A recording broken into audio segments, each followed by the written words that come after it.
نماز میں خنجر لگا، نماز فجر کی نماز پڑھا تو اب ایک دم گرے، وہ چھپا ہوا تھا ابو لولو مجوسی، اس نے 7 وار کیے خنجر کے پیڑ، تو اب گرے تو پہلی صف والوں کو تو پتہ تھا، پیچھے نہیں، تو عبد الرحمن بن عوف لپک کے آگے مصلی پہ کھڑے ہو کے نماز شروع کر دی، اور چند آدمی اس کو پکڑنے کے لیے بھاگے، پھر اس نے آگے جا کے اپنے آپ کو خنجر مار کے اس نے خودکشی کر لی، اٹھا کر مکان پر لے گئے، دودھ پلایا گیا تو وہ آنتوں سے باہر نکل گیا، کہنے لگے موت کا پیغام آ گیا ہے، تو اپنے بیٹے کو بلایا کہ بیٹا جا کر اماں جان عائشہ سے کہو کہ عمر امیر المومنین نہ کہنا، اب میں امیر المومنین نہیں ہوں، کہنا کہ عمر بن خطاب اپنے دونوں ساتھیوں کے ساتھ قبر کی جگہ چاہتا، اگر مجھے اجازت مل جائے تو مجھے وہاں دفن کرنا، اگر اجازت نہ ملے تو مجھے عام قبرستان میں دفن کر دینا۔ عبداللہ بن عمر تشریف لے گئے تو اماں عائشہ بیٹھی رو رہی تھی، کہا اماں جان میرا باپ عمر بن خطاب اجازت چاہتا ہے قبر کی اپنے دونوں ساتھیوں کے ساتھ، تو حضرت عائشہ رضی اللہ تعالیٰ عنہ رونے لگی، پہلے بھی رو رہی تھی، کہا عبداللہ یہ جگہ تو میں نے اپنے لیے رکھی ہوئی تھی کہ میں اپنے خامد اور باپ کے ساتھ میں بھی ایک کونے میں سو جاؤں گی، لیکن اگر عمر کی خواہش ہے تو اس جگہ کا عمر مجھ سے زیادہ حق تھا۔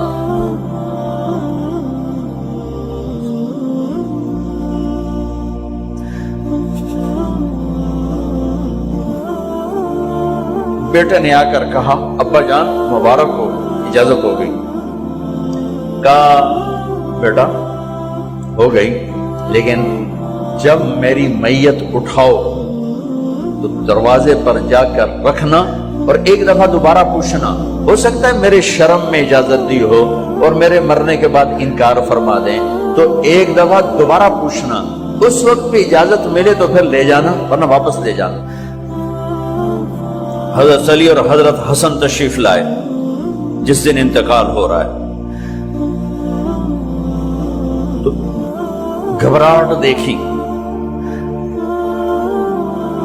تو حضرت علی نے فرمایا عمر موت سے ڈر گئے ہو؟ کہ نہیں موت سے نہیں ڈرا، موت کے بعد کیا ہوگا اس سے ڈر گیا۔ یہ کون کہہ رہا ہے؟ میرے بعد کوئی نبی ہوتا تو عمر ہوتا، یہ وہ کہہ رہا ہے۔ یہ کون کہہ رہا ہے؟ آپ نے کہا آج رات میں جنت میں گیا تھا، میں نے ایک بڑا خوبصورت محل دیکھا، سونے چاندی زمرد یاقوت موتیوں کا، میں نے کہا یہ کس کا ہے؟ تو مجھے کہا گیا یہ آپ کے غلام عمر بن خطاب کا ہے۔ کون کہہ رہے ہیں موت کے بعد جو ہوگا اس سے ڈر رہا ہوں؟ کہ آپ مسجد میں انٹر ہوئے، مسجد میں ایسے لوگ تھے، ادھر ابو بکر تھے اور ادھر عمر تھے، آپ نے یوں ہاتھ پکڑ لیے، دونوں کے ایسے ہاتھ پکڑ لیے، ادھر ابو بکر ادھر عمر، کہ مجھے دیکھ رہے ہو؟ کہ جی، کہ قیامت کے دن میں ایسے اٹھوں گا کہ میرے ادھر ابو بکر ہوگا اور ادھر میرے عمر ہوگا۔ یہ عمر کہہ رہے ہیں موت سے نہیں ڈرا ہوں، موت کے بعد کیا ہوگا اس پہ ڈر رہا ہوں۔ تو حضرت علی نے فرمایا کیوں ڈرتے ہو؟ میں گواہی دیتا ہوں،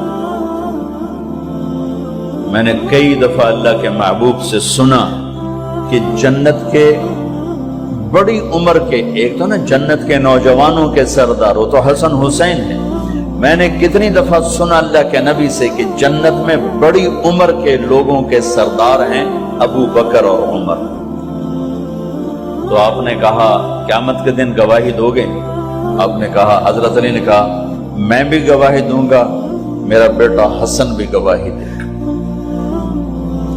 وہ حضرات تشریف لے گئے تو موت کی آہٹ کو محسوس کیا تو بیٹے کی گود میں سر تھا عبداللہ بن عمر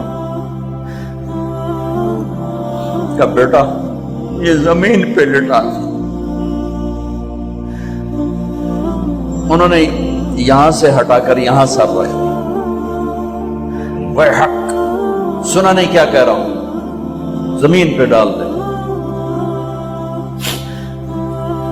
ان کا جی نہیں چاہ رہا تھا. کیا کہہ رہا ہوں؟ زمین پہ ڈالو. انہیں آگے کر دے، وہ پیچھے ہو، اپنا چہرہ مٹی میں یوں رکھ اور مٹی میں منہ ملنے لگے ایسے، اور کہہ رہا ہے ویل ویل لک یا عمر ان لم یغفر لک عمر ان لم یغفر لک ربک. اے عمر، اگر تیرے رب نے آج تجھے معاف نہ کی تو ہلاک ہو. ویل لک ولأمک ویل لک ولأمک یا عمر ان لم یغفر لک ربک. عمر، اگر آج تجھے اللہ نے معاف نہ کی تو ہلاک ہو. اتنے بڑے مقام والے 1,24,000 میں ایک آدمی ہے مراد، جسے مانگا گیا ایک آدمی. یا اللہ، عمر دے دے میرے اسلام کی بلندی کے لیے. وہ کہہ رہے ہیں ویل لک یا عمر ان لم یغفر لک ربک.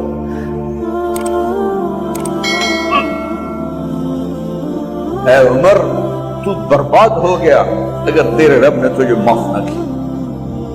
یہ کہتے کہتے کہتے کہتے جان نکل گئی. صہیب رضی اللہ عنہ نے آپ نے وصیت فرمائی تھی میرا جنازہ صہیب پڑھائے. رومی جنازہ پڑھایا گیا، کندھوں پہ اٹھایا گیا، اور آ کر اما جان عائشہ رضی اللہ عنہ کے دروازے پر عبداللہ بن عمر، باقی تو کوئی پتہ نہیں تھا کسی کو، گوے ٹھہر جاؤ، جنازہ یہاں رکھ دو. پھر آگے بڑھے، دستک دی، اما جان میرا باپ عمر بن خطاب دروازے پہ پہنچ چکا ہے، اندر آنے کی اجازت ہے. تو اما جان عائشہ نے فرمایا مرحبا بعمر. ہم عمر کو خوش آمدید کہتے ہیں، اور باہر تشریف لے گئی. وہیں حجرہ مبارک میں قبر کھودی گئی. عبداللہ بن عباس فرماتے ہیں کہ میرے کندھے پر کسی نے ہاتھ رکھا تو میں نے یوں پیچھے مڑ کے دیکھا تو جناب امام المتقین حضرت علی کھڑے ہوئے رو رہے تھے اور فرما رہے تھے عمر، مجھے پتا تھا تیرے سوا یہاں کوئی نہیں آ سکتا، مجھے پتا تھا یہاں تو ہی آئے گا اور کوئی نہیں آ سکتا، چونکہ میں نے ہزاروں دفعہ سنا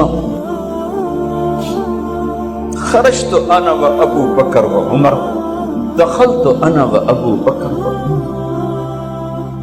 میں نے ہزاروں دفعہ اپنے نبی کی زبان سے سنا میں اور ابو بکر عمر گئے تھے، میں اور ابو بکر عمر آئے تھے، میں اور ابو بکر عمر اندر گئے تھے، میں اور ابو بکر عمر باہر گئے تھے.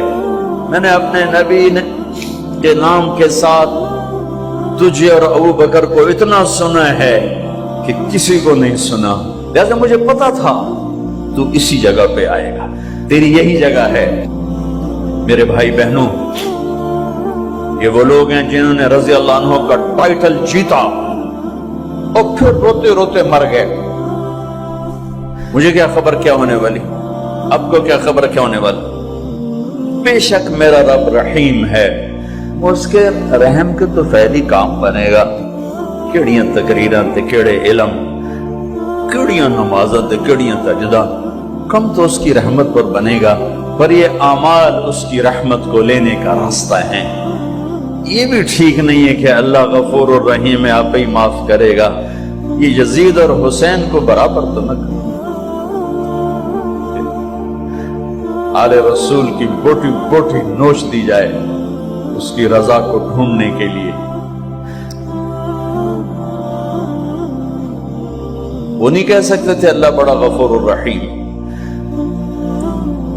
اس لیے بھائی بہنوں، معاملہ بے شک اللہ کی ذات سے ہے، بڑا کریم ہے، آنسو دیکھنا چاہتا ہے، ندامت دیکھنا چاہتا ہے. کون ہے جس سے گناہ نہیں ہوتا؟